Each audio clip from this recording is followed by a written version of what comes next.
নবীজি কিরকম মানুষ ছিলেন যদি আপনারা যদি একটু সবাই জানেন যারা এখানে আছি। বিসমিল্লাহির রহমানির রহিম। যে কারণে আজকের এই সভা আনন্দ তো নয়, এ কারণে এটা অত্যন্ত কষ্টের যে মানুষটাকে নিয়ে এরকম কুরুচিকর মন্তব্য করা হলো, সেই মানুষটি তো সাধারণ মানুষ নন। তিনি হচ্ছেন আমাদের মহান আল্লাহর প্রেরিত পুরুষ হযরত মুহাম্মদ সাল্লাল্লাহু আলাইহি সাল্লাম। তার জীবন গাথা, তার জীবন প্রণালী, সে মক্কা মদিনা থেকে শুরু করে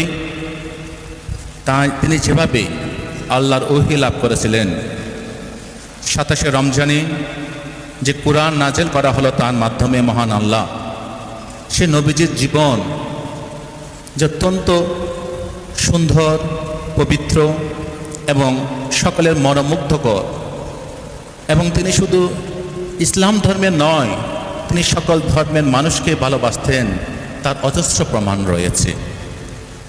সেরকম মানুষ সম্পর্কে মন্তব্য করা, তাকে ছোট করার চেষ্টা করা, তার সম্পর্কে কুরুচিকর মন্তব্য করা, এটা শুধুমাত্র মুসলিম সমাজের উপর আঘাত নয়।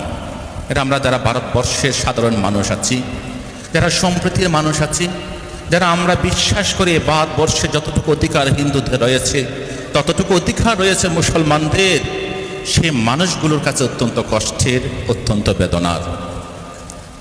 তাই একজন বৌদ্ধ ধর্মগুরু হয়েও ভগবান গৌতম বুদ্ধের একজন আমি শিষ্য।